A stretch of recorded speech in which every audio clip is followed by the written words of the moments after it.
इस्लाम ने औरत को बड़ी इज्जत, बड़ा मर्तबा और बड़ा मकाम अता फरमाया है। जितनी इज्जत औरत को इस्लाम ने दी है, न उससे पहले कभी औरत ने सुनी थी और न क़यामत तक दोबारा सुनेगी। मेरे नबी करीम सल्लल्लाहु अलैहि वसल्लम की तशरीफ आवरी से पहले बेटी का बाप होना लोग आर का बायस समझते थे, गुनाह और जुर्म समझते थे। मेरे महबूब करीम अलैहिस्सलाम ने इरशाद फरमाया, जिसकी 4 बेटियां हों या 4 बहनें उसके जिम्मे लग जाएं, वालिद बूढ़ा बीमार हो जाए या इंतकाल कर जाए, 4 बेटियां या 4 बहनें उसके जिम्मेदारी में आ जाएं, वो उन्हें पढ़ाए, अच्छा अदब सिखाए, इज्जत के साथ रुखसत कर दे। महबूब ने फरमाया, जिस तरह मेरी ये 2 उंगलियां जुड़ी हुई हैं, इस तरह मेरे साथ जुड़ के जन्नत में दाखिल हो जाएगा। सहाबी ने अर्ज की, हुजूर अगर बेटियां 4 ना हो, 3 हो? फरमाया, अल्लाह फिर भी यही दर्जा अता करेगा। एक सहाबी ने कहा, हुजूर अगर 2 हो? तो मेरे करीब ने फरमाया, भाई अगर 1 भी हो तो अल्लाह फिर भी यही शान अता फरमाए। बेटी को मेरे महबूब ने फरमाया, मैं हुक्म देता हूं बाप को कि जब घर में तोहफा लेके आए, बेटा भी बैठा हो, बेटी भी बैठी हो, तो पहले बेटी को दे। मेरा हुक्म है बाप के लिए, बेटा भी हो बेटी भी हो, जब देने लगे तो पहले बेटी को पहले दे, उसको पहले अता करे, उसके साथ प्यार ज्यादा करे, बेटी को इज्जत दी। मेरे हबीब करीम अलैहिस्सलाम ने इरशाद फरमाया, जब किसी के घर बेटी पैदा होती है तो बाप के ज़हन में थोड़ा ख्याल आता है कि अल्लाह जाने क्या बनेगा। मेरे करीम रसूल ने फरमाया, रब करीम हजरत जिब्रील को भेजता है, बेटी के सराहने खड़े होकर कहते हो, बेटी के बाप फिक्र न करना, इसके मामले में अल्लाह तेरी मदद फरमाएगा, रब तेरी मदद करेगा इसके मामले में जब बेटी आती है। मेरे भाई, ये एजाज मेरे रसूल ने अता फरमाया, बहन को, बेटी को, और बात बीवी की आई तो मेरे नबी करीम अलैहिस्सलाम की बारगाह में सहाबी ने अर्ज की, या रसूल अल्लाह, या रसूल अल्लाह सल्लल्लाहु अलैहि वसल्लम, मैं गरीब हूँ, सदके नहीं कर सकता, सखावत नहीं कर सकता। जब सखावत की फजीलतें सुनता हूँ, दिल मेरा बड़ा चुटकियां लेता है कि मेरे पास भी पैसे होते तो मैं अल्लाह के रास्ते में देता। हुजूर ने फरमाया, तू हलाल की रोजी कमा के अपनी बीवी के मुंह में लुकमा दे, अल्लाह तुझे सखावत करने का दर्जा अता फरमाएगा, अल्लाह तुझे बड़ी बड़ी सखावत के दर्जे अल्लाह तुझे देगा। तो उसकी, और क्या लफ्ज है हदीस पाक में, खैरुकुम लिअहलिही व अना खैरुकुम लिअहलिही। फरमाया, हाजी भी अच्छे, नमाजी भी अच्छे, सूफी भी अच्छे, दरवेश भी अच्छे, सारे ही अच्छे, लेकिन मैं सबसे ज्यादा अच्छा उसे समझता हूं जिसका अपनी बीवी के साथ सलूक अच्छा है, जिसका अपनी बीवी के साथ नरम रवैया, जिसका अपनी बीवी। और क्या इरशाद फरमाया, फरमाया, वाना खैरुकुम लिअहलिही, घर जाके पता कर लो, मेरी 9 बीवियां हैं इस वक्त जो मौजूद हैं, फरमाया मेरा उन सब के साथ सलूक अच्छा है, सारी मेरे सलूक से मुतमईन। मेरे भाई, हुजूर ने एजाज दिया बहन को, बेटी को, बीवी को, औरत को, और मां के मामले में तो कमाल कर दी। मेरे करीम ने फरमाया, जन्नत थी 7 आसमानों के ऊपर, सिदरतुल मुंतहा के पास। मेरे महबूब फरमाते हैं, जब रब ने मुझे इख्तियार दिया तो मैंने वो जन्नत वहां से खींची और मां के कदमों के नीचे ला के रख दी। वहां से खींच के गौसु जमा, कुतुबुद्दराम, मुहद्दिस आजम, मुफस्सिर आजम, शेखुल कुल, शेख तरीकत, वली वक्त भी अगर जन्नत उसने ढूंढनी होगी तो उसे अपनी मां के कदमों के नीचे से मिलेगी। इतना बड़ा एजाज भी कोई देगा, इतना बड़ा एजाज भी को देगा जो मेरे रसूल ने अता फरमाया है। मां होती है, वो वली वक्त के लिए, गौसे वक्त के लिए भी अगर उसने जन्नत लेनी है तो उसे मां के कदमों के नीचे से मिलेगी। मेरे रसूल पाक अलैहिस्सलाम ने औरत को एजाज दिया, फजीलत दी, अजमत अता फरमाई, और ऐसे नहीं रखा बीबी को। मेरे हबीब पाक ने फरमाया, जब औरत के पेट में बच्चा होता है पैदा होने वाला, तो अल्लाह उसे उतना ही सवाब देता है जितना तलवार लेके मैदान में जिहाद करने वाले मुजाहिद को सवाब अता फरमाता है। और अगर दौरान विलादत औरत इंतकाल कर जाती है, फौत हो जाती है, तो मेरे हबीब ने फरमाया, वो ऐसे नहीं गई, वो अपने बच्चे की विलादत के मौके पर गई है तो अल्लाह उसे शहादत का दर्जा अता फरमाएगा। हर मौके पर बीबियां हाजिर खिदमत हुई। नबी पाक ने फरमाया, जो आदमी अजान सुने और जिस तरह मुअज्जिन कलिमे कहे उसी तरह के कलिमात दोहराए तो अल्लाह ताला मर्दों को 1,00,000 नेकी का सवाब देगा अजान का जवाब देने पे। बीबियां आ गई, कहने लगी हुजूर ये तो मर्दों का सवाब है, तो हम तो पीछे रह गई। मेरे हबीब ने फरमाया घरों के अंदर रहना, अजान का जवाब देना, मर्दों को 1,00,000 नेकी मिलेगी। तुम्हारे नबी का वादा है तुम्हें 2,00,000 नेकी अता फरमाई जाए, तुम्हें डबल सवाब मिलेगा। शर्त क्या है? घरों के कुरान मजीद सूरह अहज़ाब आयत नंबर 33 अल्लाह फरमाते हैं वकरना फी बुयूतिकुन्ना, ऐ मेरे महबूब की अज़वाज, ये हुजूर की अज़वाज के वसीले से सारी औरतों को पैगाम मिला। कहा ऐ बीबियों अपने घरों के अंदर ठहरी रहो। कहां रहो? घरों के। बीबियों को धोखा दिया जाता है। मेरी माएँ बहनें बेटियां बच्चियां समझती नहीं बात को, धोखा दिया जाता है। कहते हैं लो मौलवी दिकियानूस हो गया है, ये सूफी दिकियानूस है, ये कहता है बीबी घर के अंदर कैद होके रहे। पर्दा तो कैद का नाम है, वो घर के अंदर कैद। बीबी सिर्फ मां बन सकती है, वो वजीर मुमलिकत नहीं बन सकती। और सिर्फ देखो ना, वो अमेरिका से नारा लग रहा है कि बीबी सिर्फ बीवी बन सकती है, वो वजीर नहीं बन सकती। बीबी सिर्फ बहन बन सकती है, वो सदर नहीं बन सकती। पूरी अमेरिका की तारीख निकाल के मुझे बतलाओ आज तक कितनी बीबियों को सदर बनाया उन्होंने? बतलाओ कितनी बीबियों को सदर? क्या तमाशा है? धोखा दिया औरत को, और औरत उस धोखे में उनकी पता नहीं आई कि नहीं हमारी आ गई है। औरत वजीर नहीं बन सकती। बताओ इस वक्त जो अमेरिका की काबीना है उसमें कितनी औरतें वजीर हैं? इस वक्त जो लंदन की काबीना उसकी टोनी ब्लेयर वजीर आजम गुजरा है बरतानिया का, उसकी बीवी की सगी बहन कलमा पड़ गई। सगी बहन कलमा पड़ गई। उससे बीवियों ने पूछा तू कलमा पड़ गई है, क्या चीज पसंद आई है तुझे इस्लाम में? तो कहने लगी जो पर्दा मुसलमानों के नबी ने अपनी मानने वाली औरतों को दिया है, वो पर्दा बता गया है कि अगर औरत की कोई इज्जत है तो बीबी फातिमा के बताए हुए पर्दे में है। ये हाल मौके पे जिंदा मौजूद है औरत। उसने 2 जिल्दों में किताब लिखी है पर्दे की अहमियत की, 2 जिल्दों में। हमारे यहाँ मुसीबत बनी हुई है, औरत उनके चक्कर में आ गई है। वो तो तुम्हें धोखा दे रहे हैं, वो तो तुम्हें तबाह कर रहे हैं। वो बीबी जो घर में बैठी थी, तो मैंने कहा कि वक्त का वली गौस कुतुब उसको हुक्म था कि जाके माँ के पैरों में बैठ, वहां तुझे जन्नत मिलेगी। वो बेटी जो बाप थका मांदा घर से बाहर आया था और मेहनत की कमाई कमा के लाया था, उसको हुक्म था कि पहला लुकमा बेटी के मुंह में देना, बहन के मुंह में देना।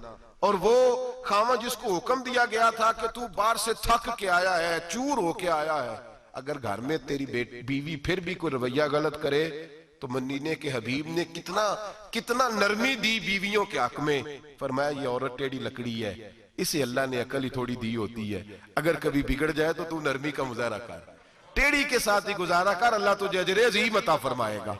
मेरे हबीब ने किस कदर औरतों को अहमियत दी, कितनी फजीलत दी, कितने उनके बारे में नरमी रखी। और औरत को कहा जाता है तू बाहर निकल, बाहर आ, देख तेरे लिए क्या। कॉलेज में पढ़ता था, इम्तिहानात के दिन थे, तो बस में स्टूडेंट घुस जाते हैं। हम 8-10 लड़के बस के अंदर घुस गए, तो लड़कियां कहने लगी हमें भी बिठाओ। वो जो कंडक्टर था बस का, उसने कहा कि बेटी बहन लड़के आ गए हैं तो तुम इस तरह करो, तुम ना जाओ, तुम पिछली बस में आ जाना। लड़कियां जोर जोर से बोलने लगी, कहने लगी हमारे बराबर के हुकूक हैं, लड़के बिठाए हैं तो हमें भी बिठाओ, हुकूक जो बराबर के हमें भी बिठाओ। अब वो मजबूर हो गया, पीछे हट गया। वो 8-10 लड़कियां भी चढ़ आई, लड़के सीटों में बैठे हुए तो कहने लगी उठो, शर्म नहीं आती, लेडीज को इज्जत दो, जगह दो। तो एक नौजवान बीच में से बोला, कहने लगा तुम्हारे बराबर के हुकूक है, हम खड़े होके जा सकती हैं, तुम नहीं जा सकती। बराबर के हुकूक है तो जबर भी बराबर का बर्दाश्त करो। चुप कर गई। कहने लगे आज के बाद ये ना कहना बराबर के हुकूक है, आज के बाद ये कहना कि औरतों की इज्जत के हुकूक है। बराबर के हुकूक मांगने में इसकी कमजोरी है। इज्जत के हुकूक, बैंक में बीबियां बिल जमा कराने आती हैं तो उन्हें इज्जत का हक मिलता है, इज्जत का। वो क्लर्क साहब जो पता नहीं किस तरह किसी से बोलते हैं, वो भी बीबियों का बिल पहले जमा करते हैं। बस के अंदर भी बीबी को इज्जत मिलती है। एक समझदार आदमी, बुजुर्ग आदमी, पढ़ा लिखा आदमी बैठा है बस पे, तो बीबी चढ़ी है तो इज्जत का हक है। उठ गया, कहने लगा अपा जी बहन जी आप यहाँ आ जाए। बीबी इज्जत का हक मांगेगी तो बचेगी, बराबर का हक मांगेगी तो ठीक है, लाइन में लग जाए, जहां सारे खड़े हैं वो भी खड़ी रहे। अगर बस में मर्द खड़ा है तो औरत भी खड़ी रहे। बराबर के हुकूक मांगने में औरत को नुकसान है, बराबर के हकूक मांगने में औरत के लिए तकलीफ है, औरत के लिए नुकसान है। हाँ, अगर इज्जत का हक मांगेगी तो फिर इसको अल्लाह वकार अता फरमाएगा, फिर अल्लाह इसको बुलंदी अता फरमाएगा। मेरे हबीब करीम सैयद आलम सल्लल्लाहु ताला अलैहि वसल्लम ने औरत को जो हक दिया वो इज्जत वाला हक दिया है। औरत को जो हुजूर ने हुकूक दिए वो वकार वाले। एक बात मुझे बतलाइए, एक बीबी MSc उसने पास कर लिया, MCOM कर लिया, MA के बाद MBA कर लिया, बड़ी तालीम हासिल की, वो एयर होस्ट बन गई। यूं समझ लें 1 लाख रुपया महीना उसकी तनख्वाह है। वो घर से निकलती है, वो कहती है मैं जहाज के अंदर एयर होस्ट हूं। वो कहती है मैं तो इतने पैसे कमाती हूं, मुझे खामन की क्या आदत है। अब 2 औरतें हो गई, एक बीबी घर में रहती है, उसका खामन थका आ रहा है, उसका बेटा स्कूल से आया है, खामन काम से आया, छोटा बेटा इंतजार कर रहा था कि सारे आएंगे तो खाना खाएंगे। अब वो खामन आया तो उसने आते का मुंह हाथ धोले में खाना चुनती हूँ, दस्तरखान बिछाया, उसने खाना रखा है, उसका बेटा भी खाना खा रहा है, उसका भाई भी खाना खा रहा है, उसका शौहर भी खाना खा रहा है, वो उनको खाना खिला रही है। अब किसी मौके पर उसका बेटा बोलता है, कहता अम्मा फलां चीज भी चाहिए। अम्मा डांट देती, कहती चुप कर, मिल जाएगी। खामन कहता है फलां चीज क्यों नहीं पकी, तो कहती है जनाब क्या बताऊं आपको, गैस ही नहीं है सुबह की। कभी वो कहती है आप चले जाते हैं, आपको ये तो फिक्र ही नहीं होती कि फलां मसाला कोई नहीं था। खामन उसकी बात सुन रहा है। उधर वो एयर होस्ट है, वो भी खाना बांट रही है, वो अपनी मर्जी का लिबास नहीं पहन सकती। उसको जब ट्रेनिंग दी जाती है तो उसको कहा जाता है कि तूने माज़अल्लाह चुस्त लिबास पहनना है, मेकअप तूने करके रखना है, और कोई बदतमीज तरीन लड़का तेरे साथ बदतमीजी भी करे तो तूने जवाब में बोलना नहीं, जी जी करना है, इसलिए कि हमारी एयरलाइन का नुकसान नहीं होना चाहिए। अब लड़के उसको बुला रहे, फप्तियां कस रहे हैं, वो कहती है मैं बड़ी सियानी हूं, लाख रुपया कमाती हूं, मुझे क्या जरूरत है। ईमानदारी से दिल पे हाथ रख के बताना, वो बीबी जो घर में खाना तकसीम करती है उसकी इज्जत ज्यादा है, या जो जहाज के अंदर खाना तकसीम कर रही है उसकी इज्जत ज्यादा है। ये अपने दिल से बीबी कह रही है मैं लाख कमाती हूं, ये तो खामद मुझे 10 रुपए देते हुए 100 दफा बातें करता है। तुझे पैसे तो तेरी जेब में उस तरह नहीं आ रहे, लेकिन जो इज्जत तुझे घर में नसीब हो रही है, जो इज्जत तुझे घर में नसीब हो रही है। किसी बुजुर्ग से किसी ने कहा था कि जनाब दुनिया में रोटी खाने का मजा कब आता है, तो उन्होंने कहा रोटी खाने का मजा तब ही आता है जब अम्मा तंदूर पे रोटियां लगा रही होती है। अम्मा तंदूर पे रोटियां लगा रही होती है और बड़े बड़े बादशाह भिखारी बन के खड़े होते हैं, अम्मा एक गरम गरम रोटी देना, वो लुत्फ है, वो जायका है। मेरे भाई, औरत जब तक घर की 4 दीवारी के अंदर रहती है वो महफूज रहती है, वो बावकार रहती है, और जब वो कहती है नहीं नहीं मैं बराबर निकलूंगी, मैं कमाऊंगी, आप देख ले ट्रेनिंग दी जाती है औरतों को होटलों के अंदर। पाकिस्तान में, पंजाब में, हमारे देहाती माहौल में अब होटलों के ऊपर वेटर का काम औरतें करने लगी हैं। औरतें बैठती हैं, काम करती हैं, उनको हुक्म होता है, सुबह ट्रेनिंग होती है कि कोई आदमी जितनी भी बदतमीजी करे तुमने बोलना नहीं। ओ खुदा के बंदो, ओ मेरी माओ बहनों बेटियों, ये तुम्हारी इज्जत नहीं, ये तुम्हें रुसवा किया जा रहा है, ये तुम्हें जलील किया जा रहा है। साबन का इश्तिहार है और तस्वीर बीबी की, शैम्पू का इश्तिहार है, तस्वीर बीबी की, सीमेंट बेचा जा रहा है और तस्वीर बीबी की। तौहीन होती है तुम्हारी सुबह शाम, और तुम इसे अपनी इज्जत समझती हो, तुम इसे अपना वकार समझती हो। इज्जत क्या है? आमिना के लाल, हजरत आयशा के सरदार, सैयदा फातिमा ज़हरा के बाबा, मेरे हबीब करीम सैयद आलम सल्लल्लाहु अलैहि वसल्लम से हजरत फातिमा ने कहा या रसूल अल्लाह, जो बीबी अल्लाह के करीब होना चाहे, जो रब का कुर्ब पाना चाहे, जो अल्लाह की वलिया बनना चाहे, मुझे कोई नुस्खा बता दे, मैं औरतों को बताऊं। तो मेरे हबीब ने फरमाया जो बीबी जितना घर के अंदर रहेगी, जितना घर के अंदर रहेगी, जितना घर के अंदर रहेगी, उतना ही वो अपने रब के करीब होती जाएगी, उतना ही अल्लाह का कुर्ब पाती जाएगी, उतना ही रब करीम की वलिया होती जाएगी, उतना ही अल्लाह तबारक व तआला उसे अपनी कुर्ब की मनाजिल तय फरमाएंगे। जितनी वो घर के अंदर रहेगी उतनी अल्लाह के करीब रहेगी, और जितनी सज धज के बाहर निकलेगी, जितनी सबरेगी, उतनी वो अल्लाह से दूर होती जाएगी। जितने कदम उसके घर से दूर निकलेंगे, उतने ही कदम उसके अल्लाह के कुर्ब से दूर होते जाएंगे, उतने ही कदम माएं तुम्हारी दुआएं कबूल होंगी, मेरी माओ तब कबूल होंगी जब तुम घर में रहोगी। बेटियों, रब करीम का कुर्ब उस वक्त नसीब होगा जब तुम घर के अंदर रहोगी। तुम भाई के लिए मांगोगी तो अल्लाह तुम्हें देगा, बेटे के लिए मांगोगी तो अल्लाह तुम्हें देगा, शोहर के लिए मांगोगी तो अल्लाह तुम्हें देगा। अगर चाहती हो कारोबार बढ़े, अगर चाहती हो रिस्क में बरकत हो, अगर चाहती हो तुम्हारे घरों में अमन हो, सुकून हो, जो तुम मांगो अर्श का मालिक तुम्हें अता करे। तो फिर मेरे रसूल ने नुस्खा बतलाया है, फिर मेरे करीम ने बतलाया, घरों में बैठी रहना, जितनी घरों के अंदर रहोगी उतना ही अल्लाह ज्यादा दर्जा अता फरमाएगा, तुम्हारी दुआएं कबूल करेगा, तुम्हारी इल्तिजाएं अल्लाह मानेगा। मेरे भाइयों, मेरे अजीजों, औरत के साथ जो जुल्म इस मुआशरे में हो रहा है, बेपर्दगी का तूफान है, तूफान है बेपर्दगी का। एक बुजुर्ग थे दरवेश से, सादे से, वो आई साहब के पास अक्सर आया करते थे, तो थे बड़े सादे और थे बड़े नेक, पढ़े हुए नहीं थे, जाग रहे हैं आप हजरात, नेक बड़े थे। तो एक दिन ना पर्दे पे बहस हो रही थी, बैठे थे कुछ लोग, तो बात कर रहे थे, कह रहे थे कि जनाब औरत को निकाब पहनना चाहिए, बुर्का ओढ़ना चाहिए, कुछ कह रहे थे टोपी वाला बुर्का अच्छा है, कुछ कह रहे थे फुलां ज्यादा अच्छा है, बातें हो रही थी। कोई आयत पढ़ रहा था, कोई हदीस पढ़ रहा था, उलमा बाबा जी सादे से बीच में बैठे थे। मैंने उनकी तरफ तवज्जो की, मैंने कहा बुजुर्गो आप भी तो कोई जवाब देना। कहने लगे मौलवी साहब मुझे हदीसें नहीं आती। कहने लगे मुझे आयतें और हदीसें, मुझे नहीं आती आयतें और हदीसें, पर पर्दा बड़ा जरूरी है, ये मेरी अकल में बात आ गई है। तो मैंने कहा वो किस तरह? कहने लगा ये तो छोटे से बच्चे की भी अकल में आ जाती है। मैंने कहा साहब हमें भी समझा दें, चले हमें को बात मिल जाए, आप चले, अगर आपने इल्म नहीं पढ़ा तो उम्र तो आपकी ज्यादा है ना, आपने बुजुर्गों से बातें सुनी है। तो कहने लगे बेटा मेरा छोटा सा पोता है, वो बाजार से टाफी खरीद के लाता है, अगर टाफी के ऊपर से कागज उतार देता है ना तो टाफी में मक्खियां बैठनी शुरू हो जाती हैं, टाफी पे मक्खियां बैठ जाती हैं। जब तक उसके ऊपर वो लिफाफा रहता है, कागज रहता है, उस पे मक्खियां, अल्लाह करे आपको समझ आए, अल्लाह करे आपको समझ आए, अल्लाह करे उस दरवेश की बोली टकरा जाए। कहने लगे जब तक तो उसके ऊपर कागज रहा तब तक उस पे मक्खियां, और जब उसके ऊपर से कागज उतर गया तो मक्खियां बैठ गई। कहने लगे 4 साल का मेरा पोता, मैंने मिन्नत कर दी कि खा लो।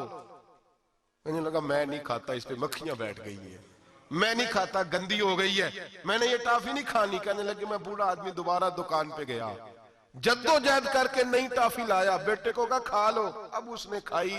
कहने लगे मुझे समझ में आ गई, जो बीबी पर्दा करेगी उस पे मक्खियां नहीं बैठेंगी, जो औरत पर्दा करेगी उस पे मक्खियां, और अगर उस पे मक्खियां बैठ गई तो फिर वो किसी के लिए काबिल कबूल है।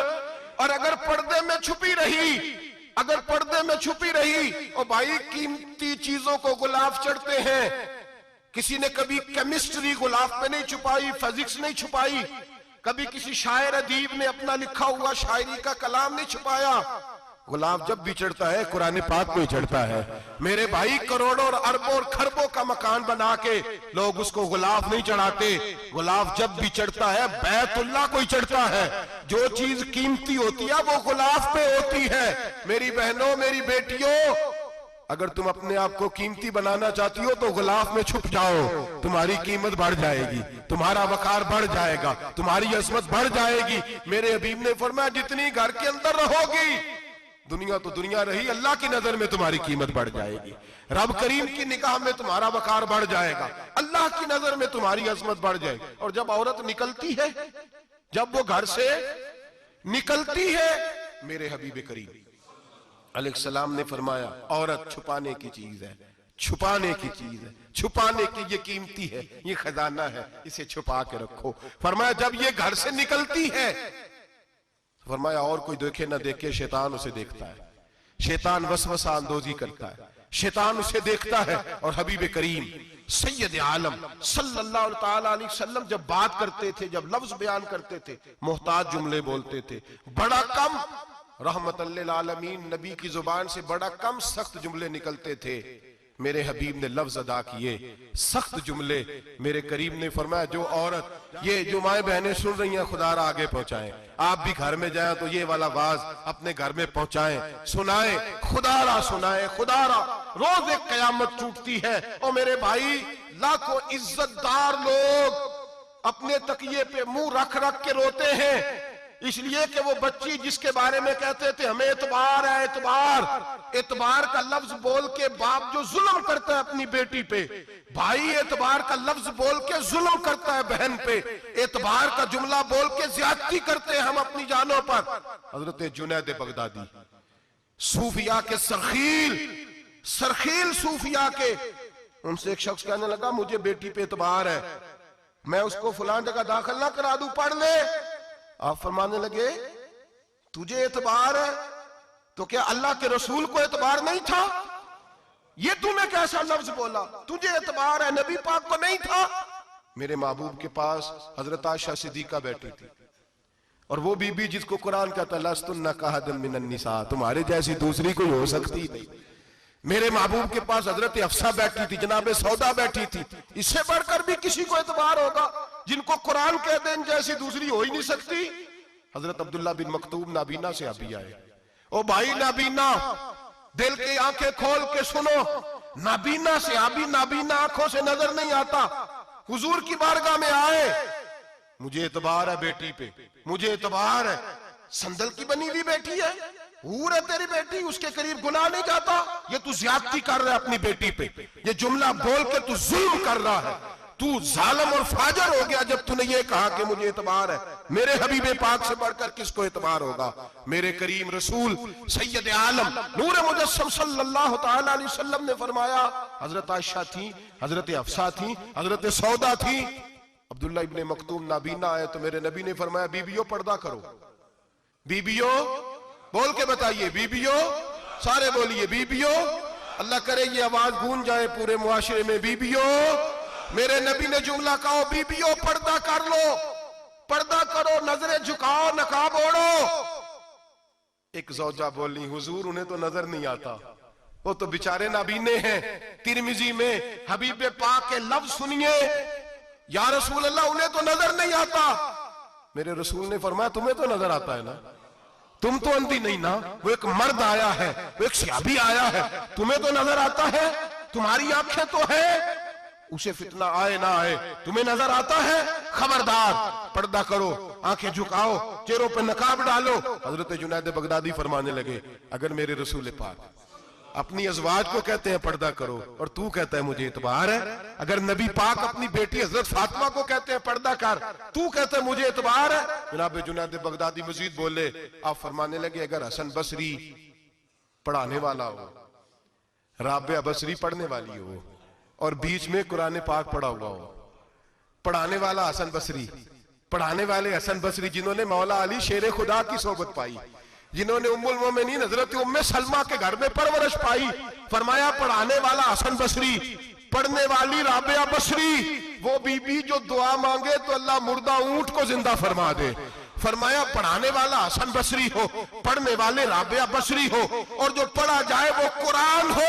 फरमाया कसम अल्लाह की इज्जत की, मैं फिर भी उन्हें पढ़ने पढ़ाने की इजाजत नहीं देता, मैं फिर भी उन्हें तन्हाई में बैठने की इजाजत नहीं देता, मैं फिर भी उन्हें अकेले रहने की इजाजत नहीं देता, इसलिए कि ये हसन बसरी हैं और मना करने वाले इमामुल अंबिया हैं, इसलिए कि ये राबिया बसरी हैं और मना करने वाले सैयदुर रुसल है। खबरदार, फिर भी इजाजत नहीं। मेरे नबी करीम अलैहिस्सलाम बोले, हुजूर की बारगाह में से अब्बा ने अर्ज किया कि या रसूल अल्लाह सल्लल्लाहु अलैहि वसल्लम, अगर कोई नेक आदमी किसी नेक औरत के साथ बेपर्दा हो, नेक आदमी, वो पीर गुनाहगार नहीं जिसके पास बीबियां जाती हैं, वो गुनाहगार नहीं, वो तो मुजरम है, वो खाली गुनाहगार नहीं, वो तो पापी है, वो खाली गुनाहगार नहीं, वो तो दीन का डाकू है, डाकू, वो तो फासिक है, वो तो दीन की हदें तोड़ने वाला है, वो तो उसको तो घसीटा जाएगा क़यामत के दिन, जो औरतों से बेपर्दा मिलता तो घसीटा जाएगा।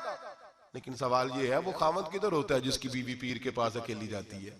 सवाल ये है वो भाई किधर होता है जिसकी बहन पीर के पास अकेली जाती है?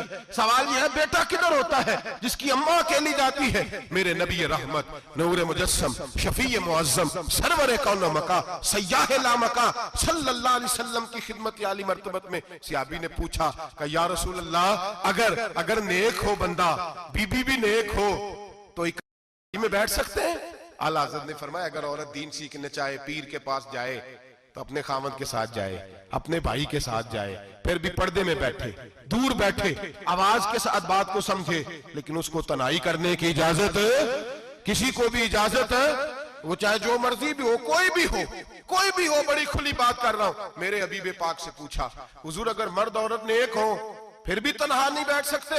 मेरे महबूब ने फरमाया अगर जकरिया के बेटे याहया हो और ईसा की वालदा मरियम हो तो फिर भी मैं उन्हें तन्हा रहने की इजाजत नहीं देता, फिर भी उन्हें तन्हा रहने की मैं इजाजत नहीं देता, फिर भी इजाजत नहीं है। जब मेरे रसूल पाक सल्लल्लाहु अलैहि वसल्लम ने इतनी पाबंदी लगा दी, जब बात हजरत हसन बसरी और राबिया बसरी की आ गई, जब बात जनाब मरियम सलामुल्लाह अलैहा और जनाब सैयदना जकरिया अलैहिस्सलाम की आ गई, जब यहां तक बात पहुंच गई तो फिर तू मॉडर्न है, फिर तू ज्यादा एतबार वाला है कि तेरी बेटी यूनिवर्सिटी ड्राइवर के साथ जाती है, फिर तूने कहां से वो उसके अंदर नूर भर दिया है कि तेरी बेटी अकेली घूमती है, फिर कहां तूने ये बात समझ लिया है कि तेरी बच्ची जहां मर्जी तन्हा रहती है, फिर तू कहां से वो कुव्वत लाया? ये तालीम है?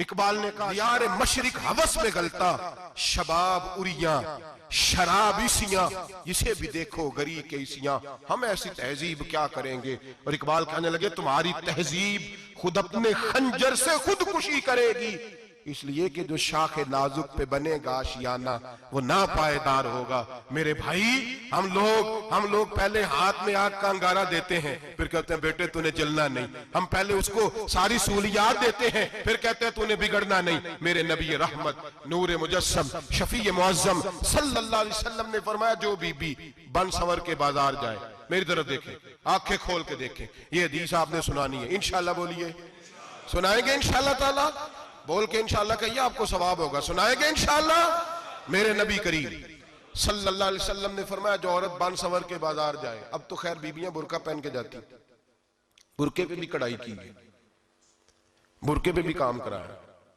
बुरके पे जो काम और नक्श निगारी हुई है वो 10,000 की है। बुरका पर्दे के लिए पहनना था, दिखाने के लिए।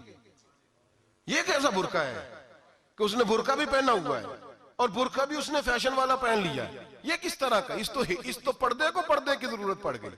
ये कैसा पर्दा है कि जो पर्दे को पर्दे की जरूरत है?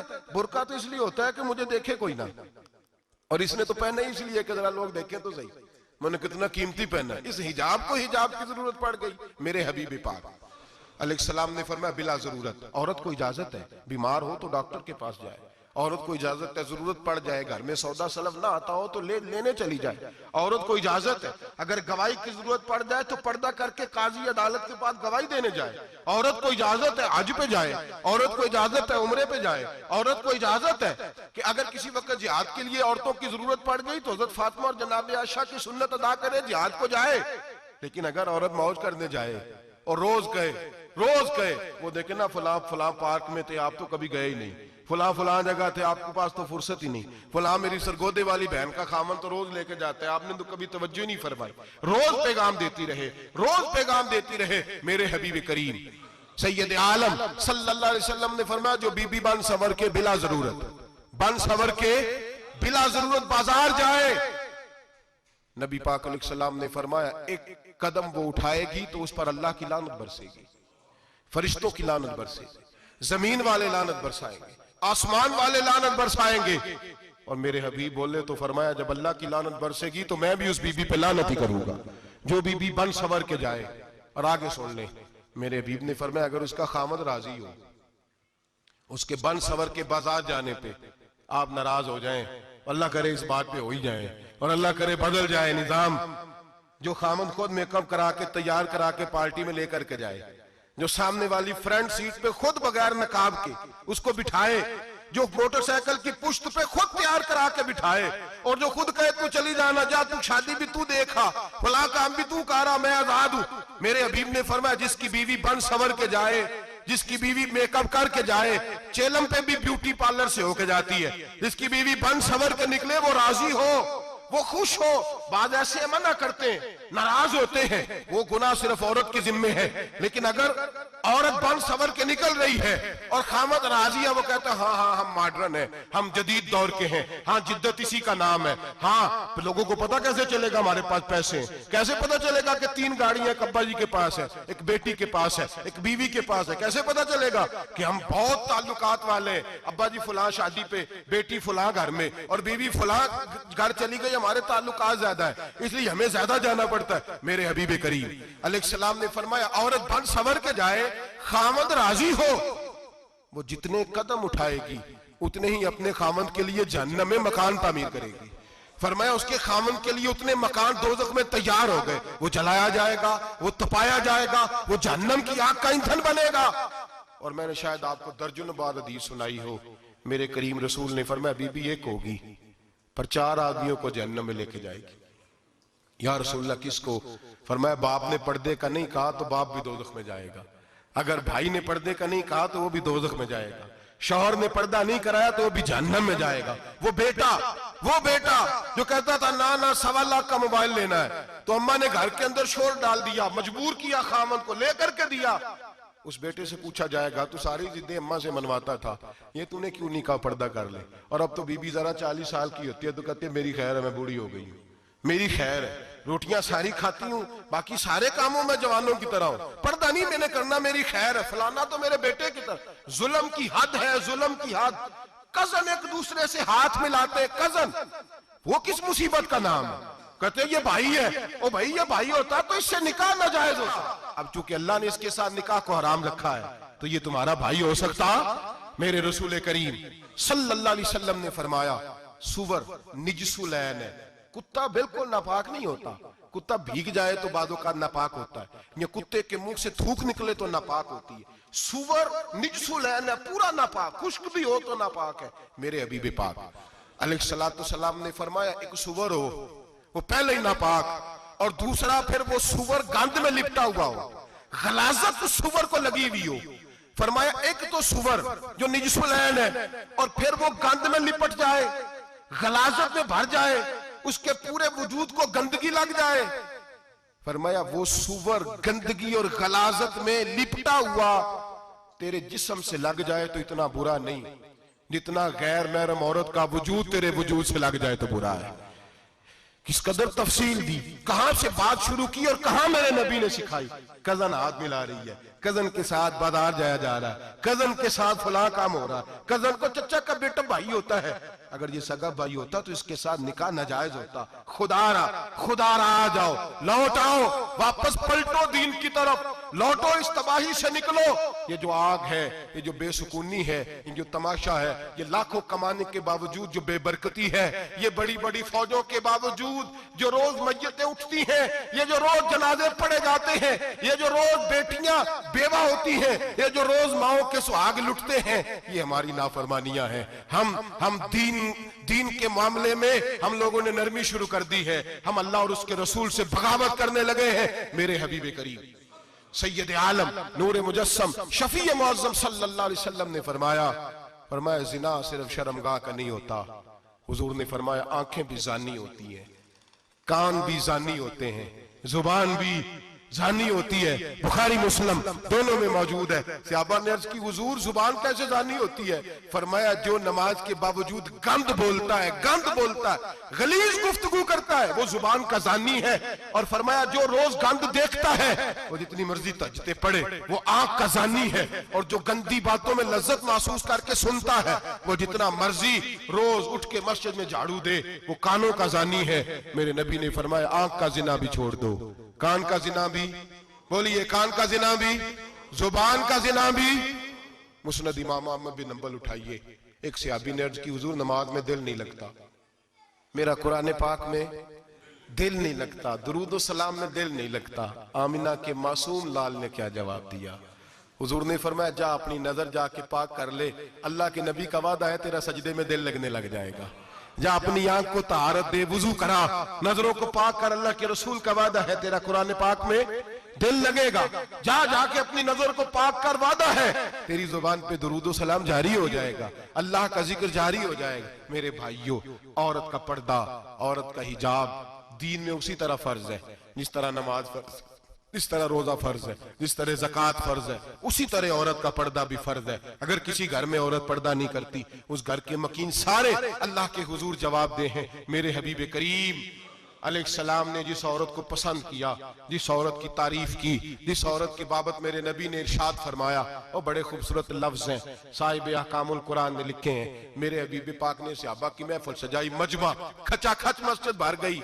हुजूर ने फरमाया बोल के बताओ खैरुन निसा कौन सी है, औरतों में सबसे अच्छी बीबी कौन सी है, बोल करके बताओ। हजरत सिद्दीक अकबर से लेकर मौला अली तक, हजरत अली से लेकर जनाब बिलाल तक, हजरत सलमान फारसी से लेकर अब्दुल्ला मुजनी तक भरा पड़ा है मजमा।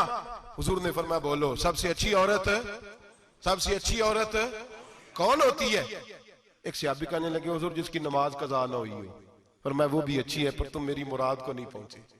एक ने कहा हुजूर जो खामद की ताबेदार हो। फरमाया वो भी अच्छी है पर तुम मेरी मुराद को नहीं पहुंचे। एक सहाबी ने कहा या रसूल अल्लाह जो पाक दामन हो। हुजूर ने फरमाया तुम मेरी मुराद को।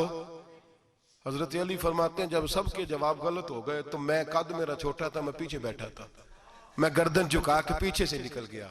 सैयदा तैयबा ताहिरा हजरत फातिमा ज़हरा रदी अल्लाह ताला फरमाते हैं बीबी साहब के पास पहुंचा। मैंने कहा फातिमा हुजूर ने सवाल किया है।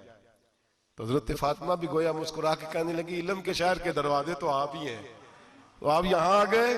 कहा हुजूर ने सवाल किया है और मुझसे लेकर अबू बकर, उमर, उस्मान गनी तमाम को किसी को जवाब नहीं आया। हुजूर ने पूछा बेहतरीन औरत कौन होती है? बेहतरीन खैरुन निसा, बेहतरीन बीबी कौन होती है? तो हजरत सैयदा फातिमा कहने लगी अली बड़ी सादी सी बात थी, सादी सी बात थी, समझ नहीं आई। का फातिमा बतला दो इतनी सादी है। तो हजरत फातिमा कहने लगी सबसे बेहतरीन औरत वो होती है न कभी गैर महरम ने वो बीबी देखी हो। अगले जुमले भी याद रखने, न कभी गैर महरम ने वो बीबी देखी हो। और फरमाया ना उस बीबी ने कभी कोई गैर महरम देखा हो। सिर्फ मर्द पे पाबंदी नहीं कि वो औरत न देखे, फरमाया औरत पे भी पाबंदी है कि वो भी गैर महरम का चेहरा न देखे। फरमाया बीबी ने भी गैर महरम न देखा हो, वो खैरुन निसा है, वो सबसे आला। हजरत अली कहते मैं झट से आया, पीछे बैठा, बात अभी जारी थी, मैंने हाथ खड़ा कर दिया। मैंने कहा हुजूर मैं बताऊं? नबी पाक ने फरमाया बतलाओ। तो कहते मैंने कहा हुजूर बेहतरीन बीबी वो होती है जिसने न कभी गैर महरम देखा हो और न गैर महरम ने कभी उसे देखा हो। अली फरमाते मैंने जवाब दिया तो मेरे रसूल की आंखों में आंसू आ गए। हुजूर रोए और फरमाते हंसते मुस्कुराते अचानक से सहाबा के आंसू बरसने लगे। मजमे पे कैफ सा तारी हो गया, आंखें बरसने लगी। हम लोग हुजूर के रोने पर सख्ते में आ गए। नजर उठाई तो जवाब तो मैंने दिया था, तारीफ मेरी होनी चाहिए थी, शाबाश मुझे मिलनी चाहिए थी। मेरे हबीब ने रो के आंसू पूछ के फरमाया मैं तुम्हें कहता नहीं अल फातिमा तो बिदा तो मिन्नी, फातिमा वाकई मेरे जिगर का टुकड़ा है, फातिमा मेरे वजूद का हिस्सा है, मैं तुम्हें कहता नहीं रहता। कहा फातिमा मेरे जिगर का टुकड़ा है। हजरत अली फरमाते हैं सहाबा मेरी तरफ देखने लगे और कहने लगे अली जवाब तू दे, शाबाश बीबी साहबा को मिले। तो कहते हैं मैंने कहा हुजूर रोए हैं तो आंसू मेरे भी छलक ही पड़े हैं। फरमाने लगे लफ्ज मेरे हैं पर सोच उस बेटी के है जिसकी तरबियत मोहम्मद अरबी ने फरमाई है। फरमाया जुमले मेरे हैं, नाकिल मैं हूं, बात मैं बयान कर रहा हूं, लेकिन पीछे सोच उस नूर वाली बेटी की है जिसको अपने घर के अंदर रह के आंगन में रख के रसूल पाक ने परवरिश फरमाई। हजरत फातिमा फरमाती हैं हजरत अली मेरे पास दौड़े आए और कहने लगे फातिमा चल मस्जिद। पता नहीं हुजूर को क्या हो गया, हुजूर रो रो के बेहाल हो गए और हुजूर हुजरे में रो रहे और हिचकियों की आवाज मस्जिद में आ रही है। चल जरा चल के हुजूर की बात देख क्या हुआ है, हमारी तो ताकत नहीं अंदर जाने की। सैयदा तैयबा ताहिरा हजरत फातिमा झट से पर्दा ओढ़ा, हाजिर खिदमत हुई, अंदर गई। कहती हुजूर के कंधे पे हाथ रखा तो महबूब बेटी के हाथ की ठंडक महसूस की, सर सजदे से उठाया। फरमाया फातिमा आ गई हो? हुजूर आई। फरमाया चल बेटी तू भी हाथ उठा और मेरी उम्मत की बेटियों के लिए दुआ मांग। चल तू भी हाथ उठा, मेरी उम्मत की बहनों माओं के लिए दुआ मांग। महबूबा क्या हुआ? मेरे हबीब ने फरमाया रात मुझे दिखाया गया है दोज़ख में कुछ बीबियां हैं, उनके बाल फरिश्तों ने बांधे हुए हैं और उन्हें गुर्ज मार रहे हैं। वो चीखती चिल्लाती हैं और मदद के लिए पुकारती हैं, वो बड़ी तकलीफ में हैं। तो बीबी साहब अर्ज करते हैं या रसूल अल्लाह उनकी गलती क्या है?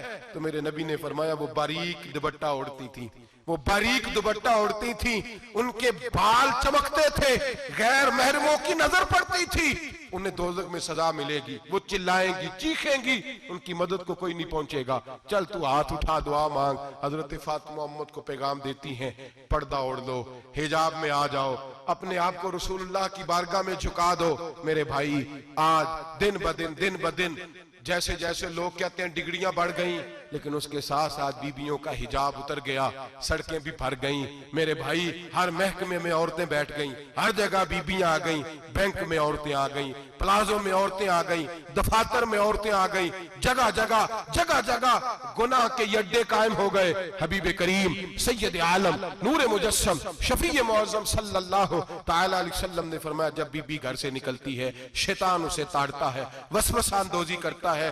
औरत नाजुक होती है, अकल की आदी होती है, उसको लोग वसवसे में डाल लेते हैं। पाकिस्तान का तजदिया निगार कहता है अगर 100% पसंद की शादियां होती हैं, उनमें 40% लड़के अपने घर वालों को मजबूर करते हैं, 60% लड़कियां मजबूर करती हैं। 60% उनके अंदर ऐसी शैतानियत भरी जाती है, कमजोर अकल होती है, उसे ऐसे बागात दिखाए जाते हैं, उलझ जाती है। और जिस तेजी से ये जाली निकाह होते हैं उस तेजी से तलाक होती है। वो बेटी जो काली चुंगल में फंस के जिद्दत के चुंगल में अपनी मर्जी करते हुए मैदान में निकली थी, सारी जिंदगी का धब्बा लगा के घर बैठ गई। लड़का तलाक दे के भी पाक का पाक ही रहता है, और बेटी की मंगनी भी टूट जाए तो लोग कहते हैं कोई ना कोई बात तो होगी। ऐसे थोड़ी हो जाता है। बेटियों, तुम्हें रुसवा किया जा रहा है। बहनों, तुम्हारी इज्जत से खिलवाड़ हो रहा है। तुम्हें बाजार की जीनत बना के तुम्हारे असल मकाम से तुम्हें गिराया जा रहा है। तुम समझ रहे हो हम जदीद हो गई, लेकिन तुम्हारा नुकसान हो रहा है, तुम्हें रुसवा किया जा रहा है। आओ दरे रिसालत माप पे, आओ मेरे नबी पाक के दरवाजे पे। मेरे हबीब ने फरमाया जिस बीबी में 4 खूबियां हो। कितनी हो जी? ये आपने दुआ करनी, अल्लाह करे मेरी बेटी में 4 खूबियां आ जाए, अल्लाह करे मेरी बहन में 4 खूबियां आ जाए, अल्लाह करे हमारी घर की मस्तूरात में, ऊंचा आमीन कहिए, सब में 4 खूबियां, अल्लाह करे भर जाए 4 खूबियां। मेरे हबीब ने फरमाया जो बीबी जरूरियात दीन का इल्म जानती हो, दूसरी खूबी उस बीबी के अंदर ये हो कि वो बीबी अपने खामन को राजी करने वाली हो। तीसरा फरमाया उस बीबी में खूबी ये हो कि अल्लाह के मुहर्रमात का ख्याल रखती हो, हराम में ना पड़ती हो। चौथा फरमाया पर्दे की पाबंद हो। फरमाया जैसे ही वो मरती है अर्श का मालिक उसे हिसाब ही नहीं लेता, उसे बगैर हिसाब किताब ही जन्नत अता फरमा देता है। जो पर्दे की पाबंद हो, खामद राजी हो, मुहर्रमात से बचती हो, फरमाया वो बीबी अल्लाह तबारक व तआला उससे कोई हिसाब किताब बगैर हिसाब के अल्लाह उसको जन्नत में दाखिल कर देंगे। रब हिसाब नहीं पूछेगा। अल्लाह करे मेरी बेटी भी बगैर हिसाब जन्नत जाए, माए बहन बीवियां बगैर हिसाब जन्नत में जाए। अल्लाह करे हम सब के घरों में जितनी औरतें हैं उनसे कोई हिसाब ना लिया जाए, बगैर हिसाब भी जन्नत में जाए। फिर उन्हें पर्दे का पाबंद करो, फिर उन्हें शौहर की ताजीम सिखाओ, फिर उन्हें हराम से बचना सिखाओ, फिर उन्हें रसूलुल्लाह सल्लल्लाहु अलैहि वसल्लम की बेटी का उसवा नूर सिखाओ, फिर उन्हें हजरत आयशा की सीरत पढ़ाओ, फिर हजरत खदीजतुल कुबरा का तरीका बतलाओ, फिर उन्हें रसूलुल्लाह की कनीज़ाएं बनाओ। अल्लाह करे हम यहाँ से जुमा पढ़ के जाएं तो हमारे हाथ में एक बुरका भी हो, हमारे हाथ के अंदर जो है वो एक बड़ी चादर भी हो। अम्मा को कहे अम्मा ये चादर रख, इससे नकाब ओढ़ के निकलना। अल्लाह करे चौधरी साहब सरपंच साहब की पंचायत में कोई ऐसा मुकदमा भी आए जो आके कहे मैं बीवी नहीं रख सकता, ये पर्दा नहीं करती, ये कहीं मुझे भी अजाब में मुब्तला ना करे। अल्लाह करे शौहर इस तरह का गैरतमंद बने, वो कहे खबरदार खबरदार, अगर तू दरवाजे से निकली आला हजरत इमाम अहले सुन्नत मुजद्दिदीन मिल्लत मेरे आला हजरत से किसी ने पूछा था कि हजरत जी बीबी नात पढ़ सकती है? फतावा रज़विया की 14वीं जिल्द, बीबी मिलाद पढ़ सकती है? मिलाद? आला हजरत ने फरमाया अगर बीबी मिलाद पढ़ रही हो, नात पढ़ रही हो और उसकी आवाज गैर महरम के कानों तक जा रही हो, फरमाया उसे सवाब नहीं होगा, उसे हराम काम करने का गुनाह दिया जाएगा। बीबी को मना है, वो नात की आवाज भी औरत का ही नहीं पड़ता, दीन में तो औरत की आवाज का भी पर्दा है। दीन में तो औरत की हजरत सैयदा ज़ैनब, हजरत फातिमा की वो लख्ते जिगर जो मैदान करबला में इमाम हुसैन बराबर की शरीक रही सैयदना इमाम हुसैन के साथ। याहया बिन मोइन कहते मैं 15 साल तक हजरत ज़ैनब का पड़ोसी रहा हूं। 15 साल, घर बराबर होता है ना, बंदा बीबी देख ही लेता है। वो बीबी कभी पर्दा डाल के जा रही है दवाई लेने, कभी नजर आ ही जाती है। कहते हैं 15 साल में सैयदा फातिमा की बेटी का पड़ोसी रहा हूं, मैंने कभी बुरके में छुपी हुई ज़ैनब भी नहीं देखी, बुरके में छुपी हुई ज़ैनब भी कभी नहीं देखी। हजरत अब्दुल्ला बिन जाफर तैयार जनाबे अलीउल मुर्तजा के भाई थे, उनके बेटे के साथ इनका निकाह हुआ था, बीमार हो गई तो हजरत अब्दुल्ला कहने लगे ज़ैनब चल तुझे हकीम के पास ले जाऊं, तबीब के पास ले जाऊं। तो हजरत ज़ैनब कहने लगी आप जाइए मेरा हाल बता के दवाई ले आइए। तो हजरत अब्दुल्ला जाफर तैयार कहने लगे शरीयत में गुंजाइश है डॉक्टर के पास जाने, हकीम के पास जाने की गुंजाइश है, तो चलती क्यों नहीं? तो हजरत ज़ैनब कहने लगी शरीयत में गुंजाइश तो है, पर अब्दुल्ला मेरी मजबूरी ये है कि मैं फातिमा की बेटी हूं। शरीयत में गुंजाइश तो है पर मेरी मजबूरी ये है कि मैं हुसैन की बहन हूं। शरीयत में गुंजाइश है पर मैं हसन की बहन हूं। शरीयत में बड़ी गुंजाइश है पर लोग मुझे मोहम्मद अरबी की नवासी कहते हैं। गुंजाइश तो है पर मैं नहीं ना निकल सकती, इसलिए कि जितना कोई अपने आप को दीन के करीब जानता है उतना उसके पैरों में शरीयत की जंजीरें ज्यादा होती हैं। तो जनाब सैयदना अब्दुल्ला कहने लगे अगर तू पर्दा कर गई, अगर तू चली गई, तो फरमाने लगे ये तो अल्लाह की मशीयत है, तू दवाई ला दे ताकि मैं खा लूं, और अगर मैं चली गई तो मैं अपनी माँ से जाके कहूंगी कि अम्मा सारी तकलीफें मैंने छाती पे बर्दाश्त की हैं पर मैंने तेरे पर्दे पर आंच नहीं आने दी। मेरे भाई ये उसवा नूर है, ये उसवा हसना है, ये हमें सिखाया जा रहा है। मेरे हबीब करीम की बीवियों का ये हाल था। बीवियों का अपने घर के आंगन में हजरत आयशा सिद्दीका, हजरत सौदा, जनाब अफसा अपने सेन में जब बैठती थी ना तो दीवार की तरफ मुंह करके बैठती थी, दीवार के साथ लग के दीवार की तरफ। बीबियां अपने घर के अंदर भी दीवार की जानब मुंह करके बैठती थी। लोग पूछती, बीबियां पूछती कि अपने घर में भी दीवार को मुंह करने का मतलब? कहती हो सकता है कुछ छत पे चढ़े अचानक नजर पड़े, तो हम चाहती हैं फिर भी हमारा चेहरा नजर ना आए उसे, फिर भी हमारा चेहरा नजर। हम अपने घर के अंदर भी पाबंद रहती हैं कि हमारे चेहरे नजर ना आए। खुदारा बड़े पैसे जिंदगी में लुटाए हैं, 1000 1500 बुरके पे भी खर्च करो, वो घर ले जाओ, वो अम्मा को भी दो, बहन को भी दो, बीवी को भी दो, उसको कोई ये पहन ले। इसलिए कि जब तो हजरत फातिमा के तरीके का पर्दा करेगी तो तेरे आंगन में सैयदा ज़ैनब की तरह की बेटियां पैदा होंगी, वो उस सुन्नत पे चलने वाली बेटियां तेरे आंगन में आएंगी। खुदारा मेरे भाई आज ये नियत करो, ये इरादा करो और अपने घरों को पर्दे का पाबंद बनाओ। अगर एक बेटी पर्दादार हो गई तो कई खानदान पर्दादार हो जाएंगे, अगर एक बेटी पर्दादार हो गई तो कई घराने संवरेंगे, कई जगह पे नूर फैलेगा। ऐ अर्श के मालिक, ऐ मेरे महबूब के खुदा, तुझे वास्ता है मेरे महबूब की बीवियों का और तुझे सदका हुजूर की शहजादियों का। ऐ अल्लाह इतना करम बरसा, इतनी रहमत बरसा कि मेरे वतन की बेटियां और मेरे वतन की माएं बहनें बच्चियां ये समझ जाए कि हमारी निजात सिर्फ हजरत फातिमा के बुरके में है, हजरत आयशा के पर्दे में है, सैयदा खदीजातुल कुबरा के हिजाब में है। अल्लाह करे ये समझ जाए और ये जब भी सजदा करें तुझसे हयाई मांगे, ये तुझसे जब भी सजदा करें ये तुझसे अपने लिए चादर ततहीर और पर्दा तनवीर ही मांगे। अल्लाह करे मुझ बेअमल की मुंह से निकले हुए लफ्ज किसी के दिल में तासीर बन के उतरे और फिर दुनिया के अंदर ये रिवाज आम हो कि हर कोई पर्दा करे, हर कोई बापर्दा हो जाए। ऐ अल्लाह तू तासीर नाजिल फरमा, ऐ अल्लाह तू अमल की दौलत नाजिल फरमा, ऐ अल्लाह हमारी बेटियों को इज्जत की चादर अता फरमा। हमेशा मिदहत खैरुल अनाम में गुजरे, दुआ है ये उम्र दरूद सलाम में गुजरे।